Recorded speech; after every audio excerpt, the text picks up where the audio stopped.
Welcome to another edition of It's a Long Beach Thing. Be sure to subscribe on your favorite podcast platform and like us on Facebook and on Instagram. We have a treat for you today. We have somebody that I've known for, gosh, going on 25 years or maybe even longer.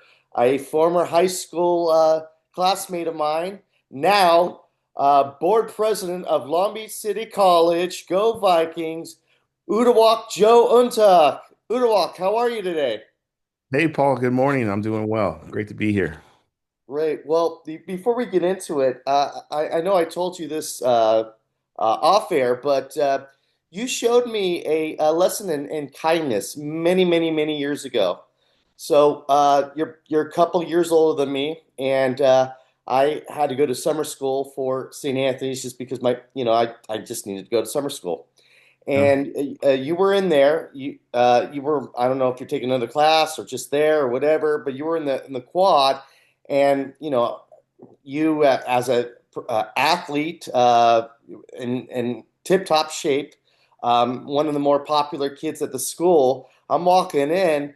And you say hello to me, and I'm thinking to myself, I'm 5'1", just a small little guy, freshman year. I just want to be cool. I don't want to make any noise, and I see you there, and I'm like, oh my gosh, why is he talking to me? Blah blah blah blah blah. And later on, I realized you were just being kind, and you were just saying hello to me, and I thought, wow, man, like as so I think it was probably your junior year at the time, coming into a varsity football, and you took the time to say hello to some little scrawny little 5'1" guy going to a school that was very very scared. So I want to thank you for that.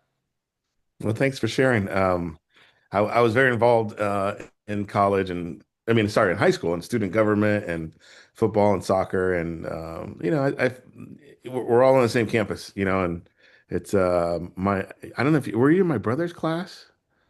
I was a year older than your brother. Okay, I always felt like everyone was like my little brothers, like, oh yeah, it's just, you know, looking out for each other and saying hello. And, it's, I think we had and still have a very strong community at St. Anthony's, alumni, and, the shared experience of going through 4 years of Catholic school, it's, I think creates a bond. Absolutely. So let's start from the beginning. Obviously, you have big time roots in Long Beach. What's your first association with this great city of Long Beach? Oh, yeah, I guess now we're in 2026. Last year was my family's 80th year in Long Beach. My grandpa was a flight deck captain in the Navy during World War II, stationed here at the Long Beach Naval Base. And when the war was over, they're originally from Rhode Island. They decided to stay.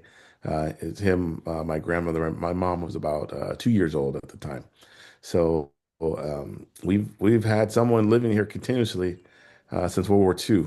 So I ironically went to the same elementary school as my mom at St. Barnabas Elementary School before going to St. Anthony's, and so it's just I'm the middle of five kids, and we all grew up and went to Long Beach schools, whether St. Anthony's or Wilson. All my brothers and sisters, we graduated and went through our youth, and some of us still live here as far as adulthood. So I remember vaguely remember. I believe either you were the senior president of your class at St. Anthony's or you ran for it. So this level of serving started as a young age for you. Yeah, I've been involved. I was involved in student government. I want to say I was a sophomore class president and then the senior class president. Played a number of sports. I was a team captain for football and soccer. I did my Eagle Scout while I was at St. Anthony's. But I've had a long track record of service. It was my grandfather who, he was in the military, but later on worked for the Naval Shipyard for a lot of years. Was always pushing us for community service, and he was an Eagle Scout, and he wanted to make sure that I was an Eagle Scout. So we did a lot of scouting activities, camping, community service projects over the years. That I think it just, I come from a family of servants. Both my parents were teachers, public school teachers. My mom was in the Peace Corps in service after college. That's where she met my dad in Nigeria. So it's kind of ingrained in who we are. So, going back to your athlete days, I think we even spoke about this that you hold the record, the St. Anthony record, which a school that's been going on for over 100 years, the most tackles for a career at St. Anthony. So obviously, you're definitely a really good athlete. Um, yeah, I know you went to Long Beach State College after, but like when you were leaving St. Anthony's, did in your stature as a football player, linebacker, did how far did you think you were going to go in athletics as far as football was concerned? Yeah, I started playing LBYSO soccer at Hartwell Park. I want to say in like fourth grade, as far as the organized soccer, and that grew into football. And yeah, last year was a 30-year anniversary of my last season at Long Beach, at St. Anthony's in 1996, where I had the most tackles in a game, 35, and my senior year I had 200 tackles in the season, which is been the school record here for the last 3 decades. And it's we did really well. We won our league, championship. We went to the quarterfinals and CIF, and there's another guy, Eric Reese, that was on my team. We were the top. He was the offense. I was the defensive player, MVP for senior year, and he went on to USC, and I ended up going to Long Beach City College. To play for 2 years. And I got into Long Beach State for chemical engineering, which I ultimately, the degree I finished, but Coach Larry Reisbig called me and was like, "Oh, Joel, you're too good. Come over, be a Viking." And so, I diverted and went to Long Beach City College to continue playing. You're high school, you're 18, 19. Everyone's going to the NFL, right? And my goal really was to get a college scholarship and see how far it would take me. So, from freshman year at St. Anthony's till my last year playing at West Texas A&M, I played 7 years of high school I played 4 years of high school and 3 years of college, or 7 years combined, uh, tackle football. So, it's mainly free safety, linebacker. My senior year, we only had like 25 of us on the team. So I was the kicker, starting linebacker, starting tight end. I do the kickoff and make the tackle all in the same play. So when you got to Long Beach City College, obviously a bigger program than St. Anthony, um, what was your experience there? Obviously, you were still really good to be able to continue your college career. So talk about that experience at Long Beach City College. Yeah, no, it was um, beyond. I went to like kindergarten in public school at Clara Barton Elementary School in North Long Beach. I That was my first public school kind of experience outside of the Catholic school education, and so it was a great experience to be able to have a broad. We had teammates from Chicago and Florida and Louisiana, and just different accents and styles of play. It was really eye-opening to see, what college football is like, but also the diversity of players that came to Long Beach City College of that era. Because it was like the year before they had won the national championship, and Neo Ayuga was the quarterback, and they got a lot of press coverage. So I think there's a lot of people that came from around the country to Long Beach City College in 97, 98. And we had a really great team. I played kind of number two. So, you have two safeties. So I was either second safety or outside backer, depending on the defensive formation. But I played defense and special teams, and it was a good experience. Battling El Camino and Cerritos College were our kind of big rivals. My second year, we won the Mission Conference Championship. We were number one in the country for, I think, the entire season until we lost our bowl game to Palomar down in the mud in San Diego. We were a very fast team, and playing in mud, they got us by like a touchdown. So it was a big upset at the time. But no, I enjoyed it. Coach Maloney was my position coach, and was able to do speed training and lifting, and I was working also at the same time, and my oldest daughter was born when I was at Long Beach City College, so I was juggling quite a bit as a student athlete and young person. back then, late 90s. Well, talk about that. I think that's remarkable that your first daughter was born while you were at Lummi City College. You're an athlete. Obviously, at Lummi City College, you're not at that, especially at that time, you're not getting paid to play at Lummi City College. So there's bills to be paid, right? You got to take care of a youngin. So talk about how to make money, going to school and still being an elite athlete. That had to have been a tough juggling act for you. It was. I always kept full time. I mean, you have to maintain full time and keep your GPA up to maintain your eligibility. But I had two jobs or three jobs. I was a front desk manager at the LA Fitness in a traffic circle. So I used to check in folks there on the weekends.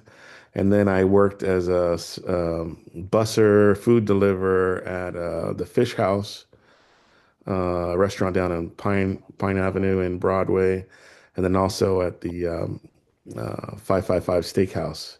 I go back and forth depending who had shifts available. I think at one point it was owned by the same company that we would go back and forth there. But working, homework, working out, changing diapers. It was a full-time 24-hour day job, experience. But I had great coaches at St. Anthony's that, find a way, adapt and overcome was always kind of themes that we would have, or, never quit. And so, just applied, I think, what I learned in football to life and was able to, continue to be successful and persevere. And I got a full ride scholarship to West Texas A&M Division II school that's halfway between Amarillo and Lubbock in the middle of Texas. And I was out there for the fall 1999 season. And that was a whole nother experience. Going to, it was a dry county. Football in Texas is like religion. It was Saturday night was like everyone's going to church at the stadium. It's just a different culture about football in Texas. But great learning experience. But then, in that situation, you obviously you got to leave your daughter in the Long Beach area, go to Texas, and a whole Southern California, born and raised Southern California, going into a whole new culture of Texas. How were you able to adapt to that new living, especially where you're talking? It sounds like that's probably in the middle of nowhere, so to speak. So you come from an area where there's the population's huge, very diverse area to an area where it's very I don't know how many people were in the town. Probably most of the town was probably students, and you're there, Dry County. Talk about that culture difference. Yeah. Let's see, man. I got a one-way rental car from Long Beach Airport that I drove by myself across country there on the 40 to Amarillo in the summer. I've been like August of 99 to go check in. You have a check-in date and enrollment date and physical testing and agility to kind of see where you are, fitness wise. But yeah, I just drove out there. I remember my sister made me a cassette tape. I was listening to it was Journey, Don't Stop Believing, and the in the sky keep on turning, and just I only had one cassette and it was bad radio going across, states and in the middle of the New Mexican Mesa there. You're driving across New Mexico. So I just remember I had that cassette on repeat driving by myself. So, but I got there, checked in. I was in the dorms. I had a roommate. They got you a meal card. It was back when it was very strict. There was no NIL. They told us, if we had dinner with anybody outside of our meal card, we could get in trouble. It was I was the I took the Texas state placement test, and I guess I got a perfect on it. So I remember the coaches were like, hot damn, you're going to be the student representative. And so I got designated as the football representative to the student government, which, 7 a.m. meetings that we had, it was a 2 hour time change. So that was like 5 a.m. our time, getting up extra early. And it's when you're on scholarship, your whole day is scheduled. So it's wake up, team breakfast, go to class, team lunch, film session, practice. We do dinner and team, homework sessions. And we used to have the phones. They call our room. If you didn't answer at 9:30, you were in trouble because you're supposed to be in bed, bed check every night. You know, I'm thinking I don't think I had a cell phone back then. So I think I taught at Long Beach State. And I remember telling my students I drove cross country without a cell phone, and they were like shocked, like, "Oh my God!" I go, "Yeah, I used a map, and I just went east." All the signs said, you know, but it was an experience. I was an engineering technology major. I always wanted to do chemical engineering, but they didn't have it there, and that was the only place I got a football scholarship offer. And so I ended up doing engineering technology there. Uh, and I got there in the beginning of the season. It was hot in the summer and it was snowing by the end of the season. So it was very much a culture shock in the sense of seasons, a sense of being in Texas. A lot of people are like, oh, yeah, my dad's a cattle rancher. And I was like, what does a cattle rancher do? Like, and we would do runs. We pick up everyone's, 5, $10, and we do runs down to Lubbock to pick up like 6 packs and beer because you couldn't buy it, So somebody get in the truck and drive down and that Lubbock is where Texas Tech is. So it was kind of the next college town, down the interstate that was not a dry county. So you go to that school, and then D2 at that point, as far as your football career was concerned, were you satisfied where you took it? Were you done? I mean, what was your thought process there? Yeah, I think I set my goals too low. I just Mhm. said, hey, I want to get a college football scholarship. My goal wasn't necessarily to go to the NFL or I had to play Division 1 or had to play at USC. It's um, I felt like I met my goal, but at the same time, at that level, there was a lot of people in that era that were on steroids, and I was not roiding, and it just there was a number of injuries where it's like, man, they got too juiced and like very violent arm and leg breaks and just you know I was not interested in doing that. Uh, and my I used to always try to model myself off of Ronnie Lott. He used to play for the 49ers of just hard hitting and my last season. I don't know if you heard that they have it's called stingers. Every time you hit, you get like a shock wave through your nervous system in your back. And at the end of the season, I'm like, okay, I'm good. I don't have to do this. This is fun. It's a nice dream, but there's other things I'm going to do with my life. And that's why, I went from there and transferred to Long Beach State to do my chemical engineering degree. And so it was kind of, Did you get you your know, bachelor's at West Texas then, or I did not. I okay, only went for a year and then transferred to Long Beach State. That's where I finished my bachelor's at Long Beach State. okay. And so you get your bachelor's at Long Beach State. You graduate. What were you thinking at that point? Yeah, I had a great experience at Long Beach State. Again, I was involved in student government, student senator. I got to do study abroad in China. I did a couple of internships in Indiana and with General Electric, and then I ended up working for Chevron in Bakersfield afterwards, after I graduated, where I lived out there for 5.5, almost 6 years. And great training experience. I was working in different oil fields. They have a 5-year professional development program for new hires that I was able to go through. Also, they paid for me to do my master's degree at USC in petroleum engineering, which I did. And so it was good, So did you take online classes then at that point then? It was online. Yeah, I mean, then it was cutting edge online class. It was they would broadcast the live class online, but we had to do our homework and tests at the same time as the students in class. And I would go to the Bakersfield Community College to proctor the exam. So it would be like exam day at like 1 o'clock. I'd have to go to the community college for an hour and a half or 1 to 2:30, and they would send them the test. They would sit there, I take the test, give it in, and then I think they fax it back or email it back to the university. So it was they call it distance education network. They're the college engineering at USC. So yeah, so I was able to do it remote. I did drive over sometimes for class, or I was a student, so I got student season football tickets. So if there was a Friday class, I drive over Friday, go to class, and stay the night and go to the football game the next day.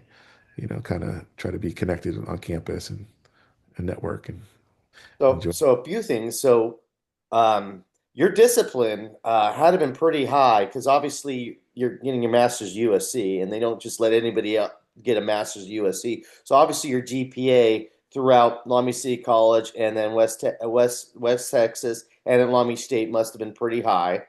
Plus the fact that again, you are now moving to Bakersfield, and I would assume that your daughter was still in the Southern California area. So still, I mean, I guess Bakersfield is close enough where you can, drive back and forth. It is not close, but I guess it's close enough where you can make that drive. So again, the discipline that you had, I mean, how did you go through this? I mean, I know that you talk about, with at St. Anthony's and Long Beach City College, the discipline that you got from your coaching staff and everything like that. But there had to have been times where there was overwhelm. And what did you do to get over that overwhelm? Because everybody has bad days. What were you doing during that time to still keep that North Star there when life was hitting you? Yeah, no, lots of challenges. At Long Beach City College, I was all conference, but I was academic all conference. I had the top highest GPA on the team back in '98. But I think I take the mindset of adapt and overcome, no regrets, don't quit. I'm very meticulous in planning my day, my activities. I think I had a lot of flexibility in the sense that I would just stay at the office many nights and just do my homework from there or do my problem set at my desk at the end of the day, or I grab something to eat and come back. So I was able to, kind of have uninterrupted time to continue academic work. And it was like two classes a semester. It wasn't 3 or 4 classes, so somewhat, less of a load. But no, I it was juggling. I always sports and athletics and weight training has been an outlet for me. So I built in time to hit the gym and jog and try to use that as a way to manage with stress and long days or I never been a big drinker. I don't smoke. It's just to me it's like exercise is a good release therapy for me per se. But yeah, it's just I just continue to adapt and figure it out. And when other people quit, I don't quit. I mean, there's people, who quit the USC program, who quit working at Chevron because they couldn't handle it, or they got fired because they were doing silly stuff, But it was, I always try to do an excellent job of my work and my performance and making sure I'm aligned with what the deliverables are for the week or the quarter and for the project. And um, there was a lot of for me there was a lot of supportive coworkers and that we would we had a pickup soccer league that we all play in, and there was a group of us that actually went to the World Cup together in 2010 in South Africa, and we spent about 3 weeks, you know, bouncing around the country, going to different games, and we all shared hotel costs, uh, and just good support network. I think helped make it easier, that. and Bakerfield's not Long Beach, for sure. Yeah, But I absolutely. did I did find myself here almost every other weekend, hanging out here in town, and I was like, okay, I need to move back. So the opportunity with the city of Long Beach came up in 2011. At this point you did the 5.5 years at Chevron Bakersfield. You went through the program. You now have your master's from US. Now you have your master's at USC. So and young man. So like this, the sky's got to be the limit at this point, right? I mean, you got to be feeling pretty good about yourself. Yeah, I did not have a linear path. I want to say at one point I was 27 at Long Beach State, still hadn't graduated yet. Because basically, when I did at the community college, back then you could do either a UC or a UC or CSU AA degree, and I did the UC AA degree. And then when I got to CSU, I had to take extra classes, and I basically started all over because I did a liberal arts AA versus chemical engineering. Even though I took chemistry and physics, it wasn't calculus based. So I had to take, 4 semesters of calculus before I could take the engineering classes. So I was at Long Beach State for like 6 years before I finally graduated. And, it's a sense of achievement, getting your bachelor's degree. And definitely the USC graduation day is a memorable, inflection point in my life that I remember my family and high school buddies. We all, we went out to LA Live afterwards and kind of celebrate. Um, but I was excited to come back to my hometown and work for the city of Long Beach. Long Beach is the only city in the state that operates an oil field. The four islands in the harbor and the wells within the port, and so it's kind of a unique. City of LA doesn't have a petroleum engineering job classification, or nowhere in Orange County do they have that. It's only city of Long Beach. So I was very happy to be back. I did have to take a little bit of a pay cut coming back, but the trade-off when I worked at Chevron, I'd work 6 days a week, 50, 60 hours a week, out in the various fields. Whereas it was 9 to 5, no overtime, 5 o'clock, go home. I I coached my daughter's AYSO soccer teams, and um, was able to go to PTA meetings, and she was in middle school at the time.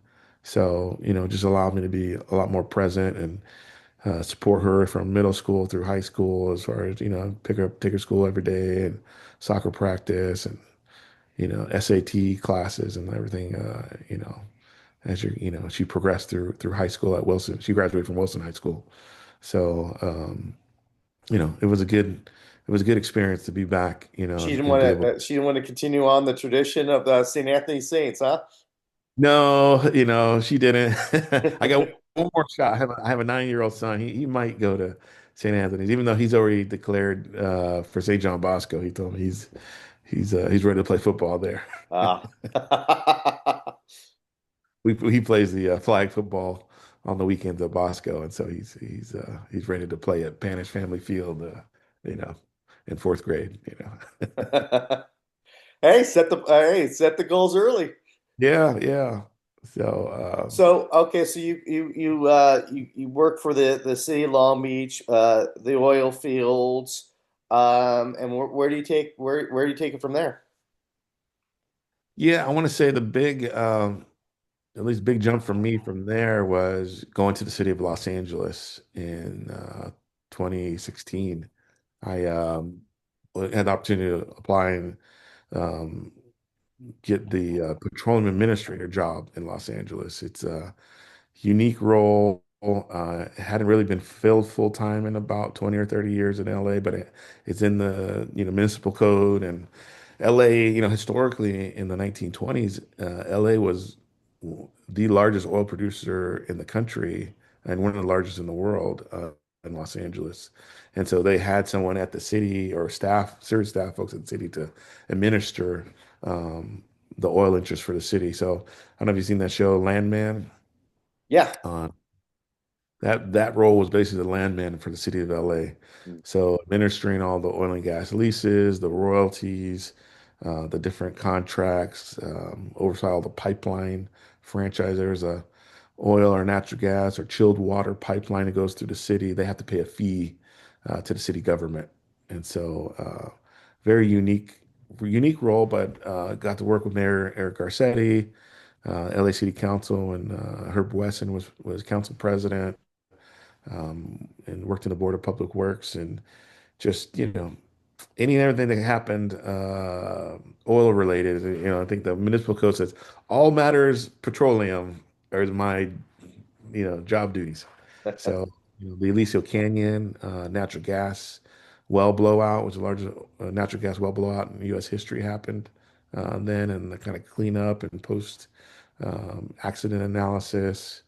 There's refineries in the city of Los Angeles, engaging with Phillips 66 or Valero, or back then I think they were Tesoro, on refinery safety protocols with the fire department, and uh, the Coupa, they call it specialized folks, and just very broad topics. Usually in the petroleum industry, you're upstream, midstream, or downstream. You're either working upstream in the oil fields, midstream in like the pipelines, tankers, or you're working in the refinery. And that was a role I was able to work in all sectors of the industry for the city. And so I really enjoyed that work. And I think I did so well that I got a call from Sacramento to say, "Hey, would you consider applying to be the state oil regulator?"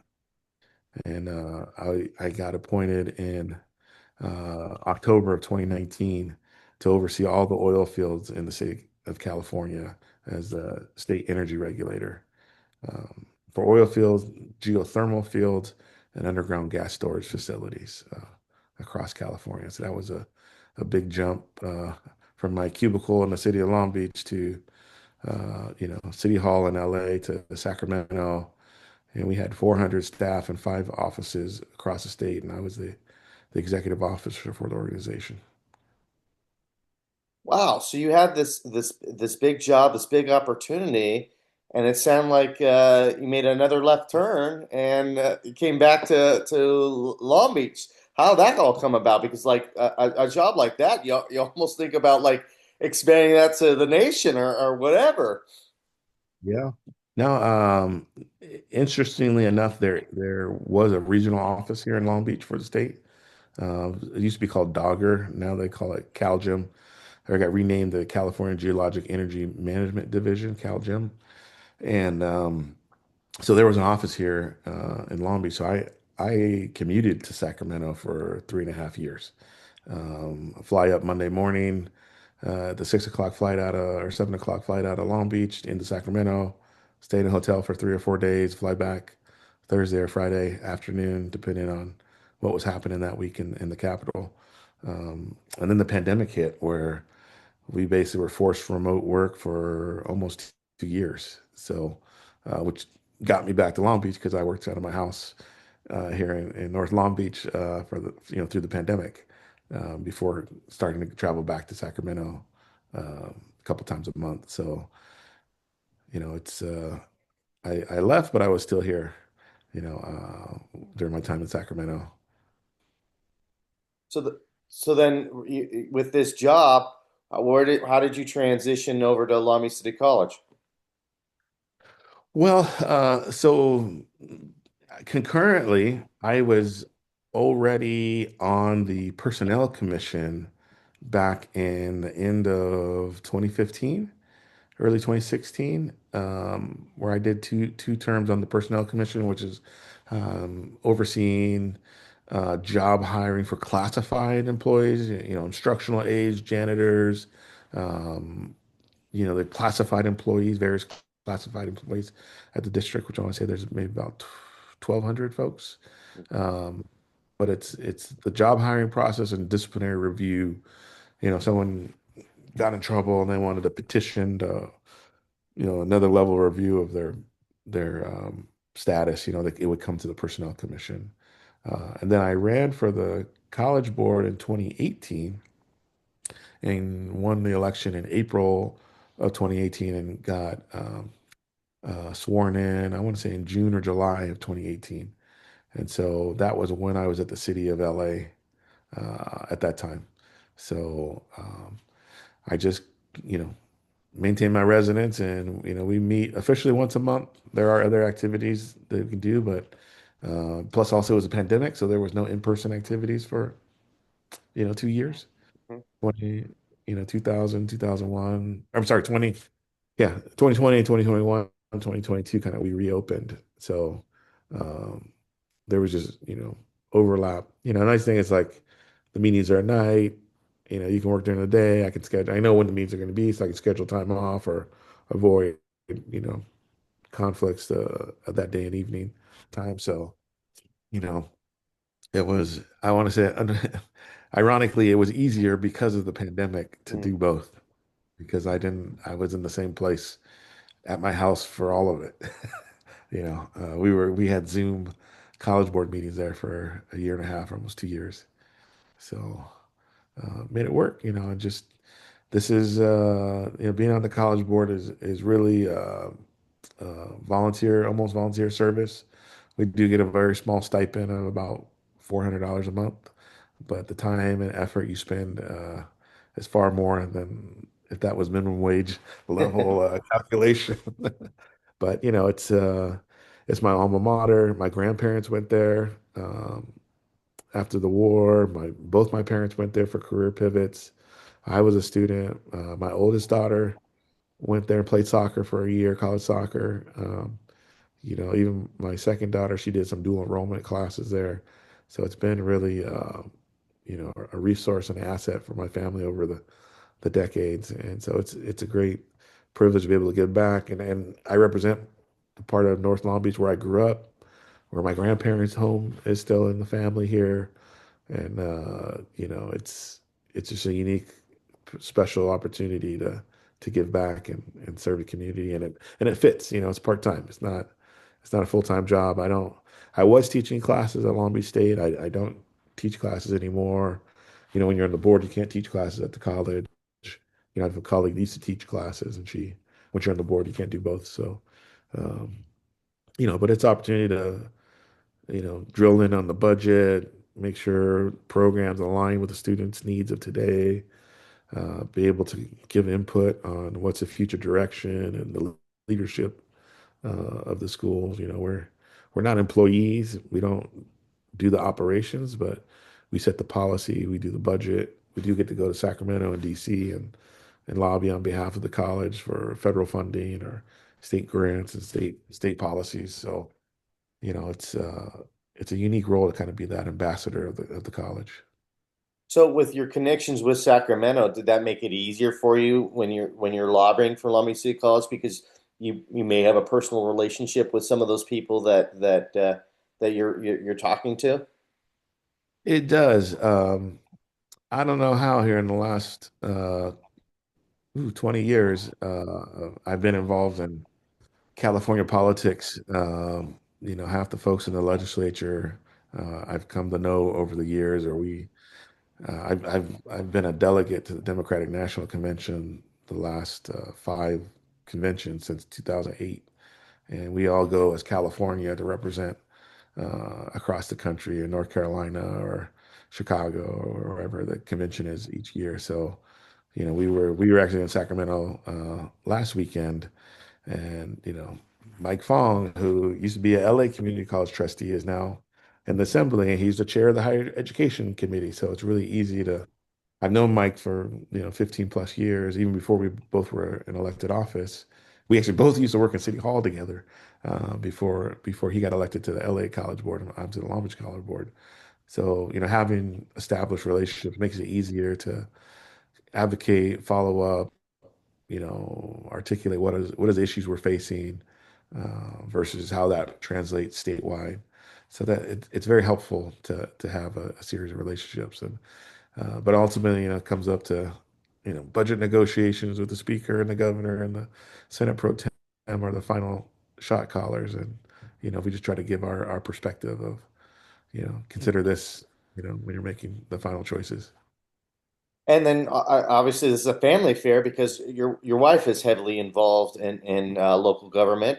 She's what, a District 9 representative, Yeah, Long Beach? just completed her first year on the Long Beach City Council, 8th District Councilwoman. Eighth, okay.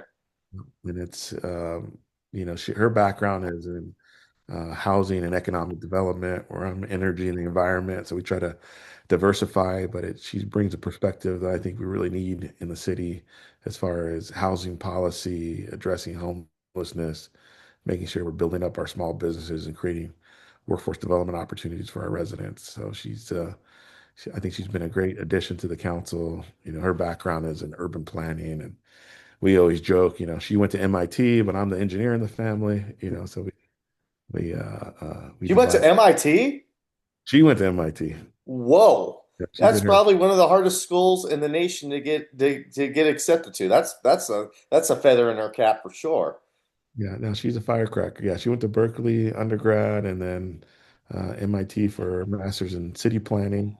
I mean, she's an expert in how cities are supposed to run. And so that's I think a really added benefit to the city and to the council to have someone bringing, a level of academic but also professional experience. She runs a national nonprofit that works on economic development, and so it's really I think she brings a fresh perspective to the council. So what is your goals going forward? What does the future hold for Uduak? Good question. To be determined. There's no term limits at the community college board, so I can be on there for 20 years if I want, if the voters have me back. I work now at LA Metro, the transportation authority. Does all the buses and trains. I always tell people, you see those orange buses? That's LA Metro.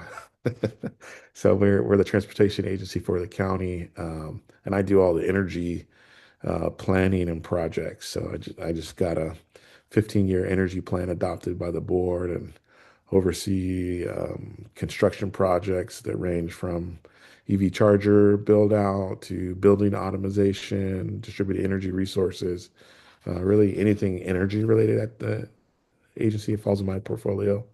Um, so there's the World Cup and the Olympics are we're the transportation agency for that. So working on they call it game route network. They're going to they're going to take over the freeways that are going to be dedicated for buses only, and there's going to be an athletic lane only. One of the things they had in France in the last Olympics where it was difficult for athletes and officials to get from one venue to the next. If you're swimming somewhere else, but you got to be in a triathlon on the other side of town, people were almost late, or some people missed events because they couldn't get across town. So it's one of the things we're building in intentionally in Los Angeles for the Olympics is having these dedicated kind of fast track routes throughout the county because it's the size of 7 Super Bowls a day as far as events and venues across the greater Los Angeles area, from the Rose Bowl to Long Beach to SoFi to Pomona. There's different events that are happening. So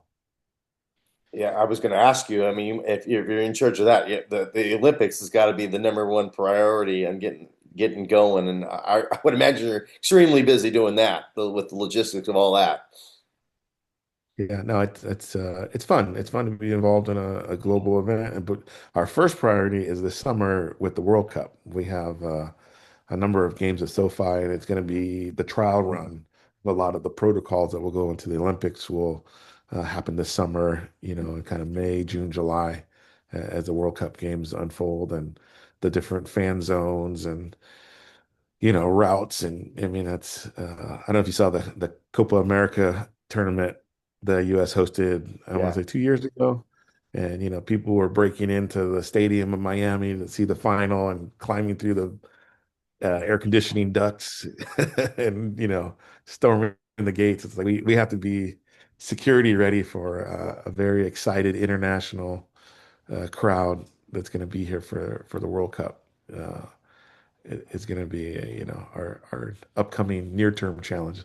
Like at the agency, we're not supposed to go any training, no travel. Everyone's supposed to be focused on the World Cup for next 6 months. So Wow. it'll be fun. Man, I got to tell you, the accomplishments that you've done and your family have done, you've set a bar for, I'm sure, your kids. I'm sure that they've seen what you've done and what your wife's done. So you set a good role modeling for them to go into their footsteps, whatever they decide to do in their lives. You gotta probably feel proud of the legacy that you've continued on with your family into the next generation that you're raising today. Yeah, thank you. I hope it's not too much pressure on them, but they're doing well. My oldest daughter is an entrepreneur, runs her own business. My next daughter is a sophomore in Syracuse. She's studying biotechnology on a pre-med track, and I got a fourth grader that plays club soccer and gets to come at all these events with mom and dad. And he when I got sworn into the college board, he was sitting on my lap there at the dais, and he's been fortunate to be able to come along the ride with us. So we're lucky to have three great kids that are, growing and becoming their own people, and we want the best for them, and we show them that, hey, you can make a difference, you can make your community a better place. The various legacy items, it's like we're doing student housing for the first time at Long Beach City College, and I chaired the Measure AC committee in 2024 to help pass the bond measure to be able to pay for that. And that's our one of our biggest barriers for academic achievement is student housing and student homelessness. And so, hopefully, these type of activities rubs off on them, and they can carry on the legacy and do, their own, contributions to make the world a little bit better place. Fantastic. Is there any message that you want to leave our viewers with the Long Beach community? Yeah, I just want to say, there's so many people who have, I think, a love for Long Beach City College. Whenever we're out at parades or, the Belmont Shore Christmas Parade or MLK Parade, there's so many people that come out and say, "Oh, I went to Long Beach City College," and it's we when we passed the bond measure, it had nearly 70% of the vote, which is really unheard of for a measure. And it's just a testament, I think, of the commitment that the community has to Long Beach City College. So just thank you. We're I think on a good track. Graduation rates are up. We've been getting statewide and national awards for our transfer rates, for our equity programming.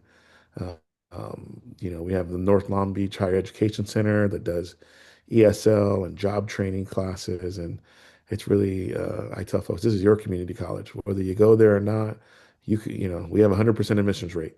You can come take a class, make sure your kids, grandkids go there, or you're in high school. We want students to graduate with 12 units to reduce their student loan debt, help their admissions opportunities. We got a little bit of something for everybody. But we're doing our best to make sure that we have the best community college in the state. Yeah, and that's a great point you make. I think that for the longest time there was like a stigma of like junior colleges. You got to go. You talk to these students. You got to go to a university. You got to do this and everything like that. And I feel like especially if you don't have a scholarship or you really don't know kind of what you want to major in, I think the best route would be to go to Long Beach City College, figure it out where the tuition at for the education that you get at Long Beach City College. I mean, it should be much, much higher, but it's very, very, very reasonable. And I feel like especially students that really are trying to figure it out, that's the best place to go. Figure it out, take those chances, figure out what major you like to do, this and that, figure it out. And then once you kind of have an idea, then go to that university because I got to tell you, the staff at Long Beach City College will help you with that path, whether you want to go to UC, Cal State, or Harvard or MIT. The faculty there will do whatever it takes to give you the information you need to hit those places. So don't sleep on Long Beach City College. Not to mention, I love the fact that Long Beach City College is bringing back the trades because the trades, especially with AI, when you and I graduated college, the trades were still big, but they were starting to lower. There was starting to be a little bit of a stigma that you shouldn't go into the trades. You should get a college degree. But you know what? There's a lot of kids that don't want to go to that route, and they would have thrived more in that trade market. And I'm glad that that stigma is starting to go away. Like, yeah, you know what? If you don't want to go to a 4 year school, you want to get into the trades. Long Beach City College has some great programs where you can get in and out in 6 months and make a lot of money and be out and about. Like there's a lot of kids that don't want to be in a cubicle or whatever. They want to be out in the community fixing things using their hands, and that should be promoted. Yeah, no, we have programs within 8 weeks we can place you in a job. And we have a great partnership with LA County, LA Orange County Construction Building Trades Council for apprenticeship opportunities. It's earn while you learn. That you're getting paid from day one, and you have opportunity in a few short years, or sometimes even starting making six figures, depending on what area you go into, whether it's electrician or pipe work, or operating engineers or laborers. There's a wide variety of opportunities. And as you're working, you pass tests, you get paid more per hour. And the goal is after 5 years of being an apprenticeship, you become a journeyman, which you're a full-time professional in the construction trades. And it's where you make even more money. And it's, no, it's debt-free. There's no student loans. There's no, uh, FAFSA to fill out. It's what you learn and you're able to work with your hands and show up every day. Uh, yeah, you can't automate a plumber. You need to have a real person in there, wiring and running sheet metal and putting the iron work into it. It's jobs that are irreplaceable. Yeah. Uduak, before I let you go, I always like to end with a fun question. Where do you like to eat in town? Oh yeah, it's good. I was thinking, I'll give you three. So here in Bixby Knolls, Lola's, you gotta get your Bixby burrito. Lola is one of my favorite. I always like to go to places I used to work. So I love going to Belmont Brewing Company. I was my first job at a high school. Down, you get the Long Beach Crude, kind of like a Guinness beer, the Long Beach version. And then 555 Steakhouse. I love the blackened swordfish on the menu there. Those are my three favorite, All places. three I recommend. All three. I've been to all three of them. They're great, great food. Yep. Uduak, it was nice catching up with you. You know, it's funny is like I see you, periodically all the time and we talk, but it's fun to do it in this realm because I learned a lot about you that I didn't know before. So I appreciate the time. Yeah, thanks, Paul. It's great to continue to stay in touch, from high school. And I always call it the chicken dinner circuit. We're going all these different, fundraisers or events that people have for their different organizations, and whether it's the college or the chamber or a different organization. I appreciate your service, and this is a great podcast. I mean, there's a lot of folks that listen and have participated over the years. So thanks for creating this venue for the city. You're welcome. It's been a Long Beach thing.